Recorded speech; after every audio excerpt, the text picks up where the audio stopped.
So hello everyone, and my topic today is to tell you some 15 minutes about our story, how we built multi-million user platforms, two of them actually, with Ruby and Rails.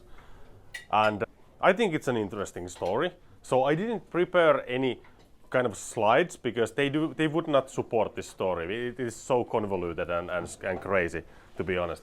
So how did, maybe a few dozen people, small company, became to build this kind of applications in Saudi Arabia, of all the places? This is the topic today.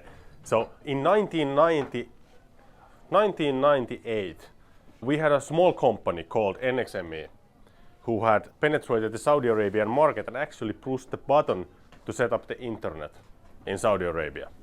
So we have that on one hand. On the other hand, we had like 2009, and all the numbers I say and the years and somewhat, they are not like, they're approximate. But we have one small company called IWA in Finland. It was founded with one guy, coming together with some dudes who had been building, these like crazy internet times, like around the same time as NXME was doing these things. In Saudi Arabia, we had all these like, WAP, like WAP things happening in Finland, and then everything came crashing down. Some people survived, and this young coder who was building like this accounting system in Rails comes up with those guys, and they say that, it's a good system, but it's never gonna fly. But you are a good coder.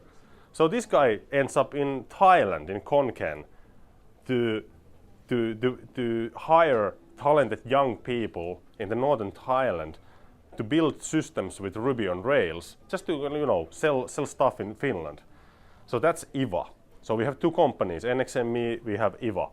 And around 2014, I joined the company. We are building things in Rails. I like Angular and so on. I maybe introduced a couple of like modern front-end frameworks to the company. Around 2017, fast forwarding, we have a situation where we have one common partner in the company. So he's sitting in the board of both companies, NXME and IWA. And he comes to the IWA, who is building applications, and says, hey, we have like 10 professionals and we are doing like highly specialized operating shit, but we don't know how to build applications. And we have people coming in Saudi Arabia to us and saying, we need to build a platform, like a huge platform. It's supposed to provide housing for millions of people. They have a problem that 70% of the population is younger than 35-year-old, and they are building like huge projects of housing, and they need to get housing for these people. And they have like these beneficiary programs that they can actually kind of like subsidize the living for the people, but they can't get the people and the housing to meet. And they have invested millions into systems that are complete shit, to be honest. And so a small company based in Helsinki and Thailand called IWA gets tasked to actually build this system. And I was in Thailand at the time. It was really nice. I was spending like 2 months every year. I was living in Helsinki, but I would go to our Thailand office and spend a couple of months there and work with people. And I got a call. I'm in Thailand. I got a call from Jussi Virtanen, who actually founded the Thai office, and he says that, okay, we are in a situation now that we need to start this project. Can you make an architecture for us? And we are building it in Rails.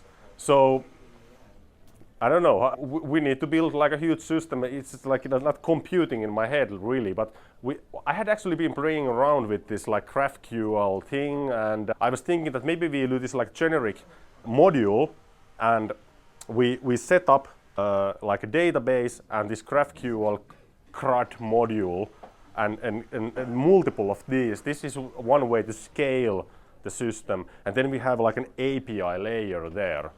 And that's code, so you can just like repeat it. It's much easier to kind of like scale if it gets a lot of traffic, but then the traffic is kind of like dispersed into these database modules. Well, fast forwarding from there, we are in a situation where the development teams actually built several of these API modules. So we have like everything coupled. So we have like a database module, and then we have with the CRUD and the GraphQL, and then we have the API module. So we have everything in double, and we have like 6 API gateways. So and everything's in Rails. We are using Fusion Passenger in production, and what happens is that we are running out of memory when it's getting a lot of traffic, and we have like dozens of third-party integrations, and whenever those third-party integrations, which were absolute shit, like those services that we need to use, sorry my language here, but those somehow they just were not available always, or they would die due to the traffic, and it ends up with our system waiting for those, and every single request is eating memory, so we need to upscale the production servers like the insane capabilities. At the same time, we don't have some things like Amazon and Google available. We are using something called STC, which is like Saudi Telecommunications, so that means we only have like virtual machines they have available. And with these Lego pieces, we struggle forward, and at some point of the way, this NXME and IVA merged together to form Oivan, and we have like interesting times. I have been in like a Teams call where like we have someone there in the office with the customer, and the customer says, "You are not taking this seriously," and I'm like, I can tell you, we are taking this like super seriously. We could not be taking this more seriously. We have been awake at night, like just trying to figure out how can we match this requirement you have. And the next thing I know is our guy saying that I'm in the hallway now. They threw me out. I don't know what to do next. So they had like insane goals, like huge system that is supposed to serve like millions of people. And we started building it from scratch to replace like Accenture-sized company who had built their previous system. And we actually did it. Like in the end, using this crazy architecture, we need to do like a lot of refactoring. We need to solve a lot of like performance issues, because like what we learned, like Rails is not an easy one to scale, and we use it as like a API only module. We were using Angular in the front end. It was still super hard to scale to the levels that the customer was demanding, because they would actually like, first they were selling housing projects.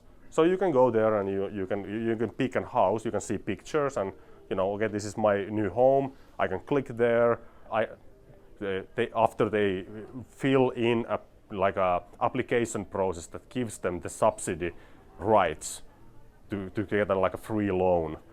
But after that it was more than that. It was like, I can get a plot of land for free from the government.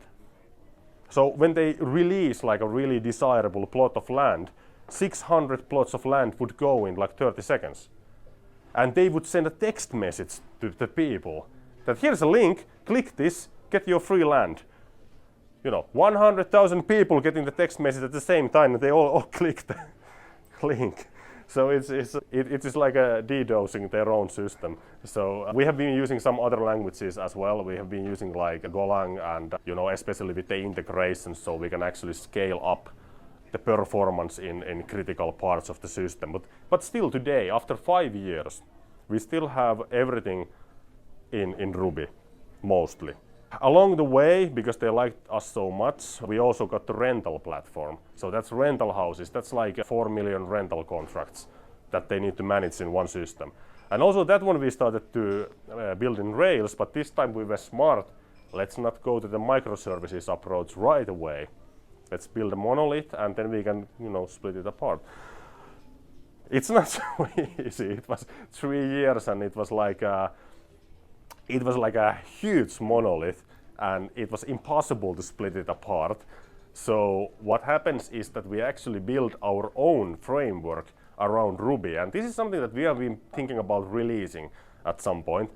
So this rental platform system, they need to kind of like, you know, they have landlords and like foreign workforce and citizens that actually kind of like need to see their rental contracts and submit applications and so on. And it don't see as much traffic as this like sales platform for housing, but it has a lot of data. So the database is massive and lots of documents and stuff. So we realized that we can't scale this by building this Rails monolith any bigger.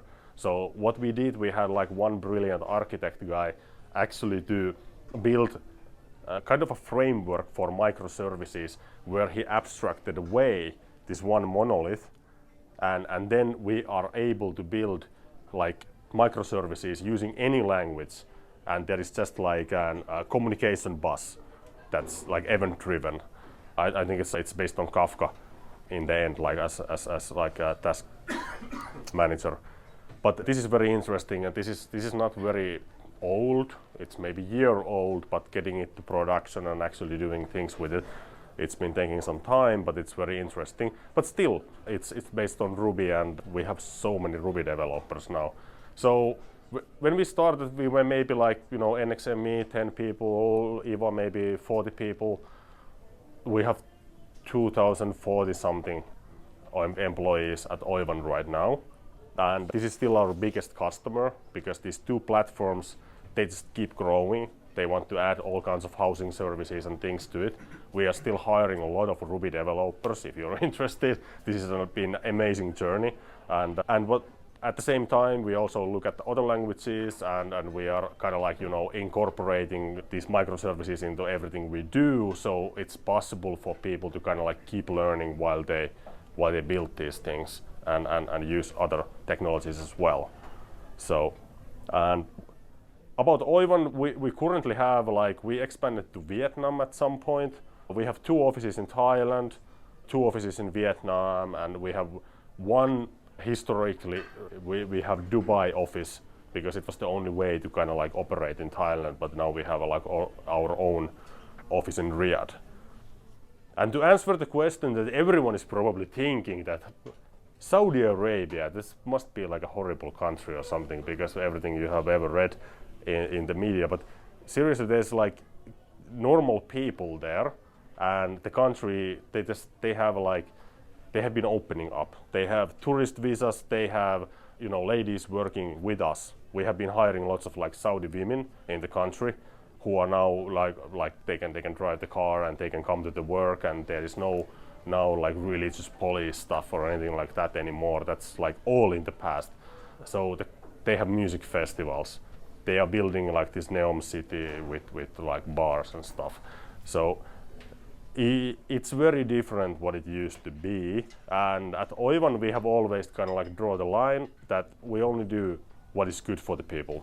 So we have a slogan that we are the digital force for good, and we have very strong values: fellowship, responsibility, and reliability. And we actually kind of like follow those. Not everyone can say that, but so it's, you know, it's chance. It's a very, very strange history that we ever ended up building things in Saudi Arabia, but we have very nice market there, very nice customers, and we are growing a lot because of that. They have these visions to change the whole country to be independent of oil.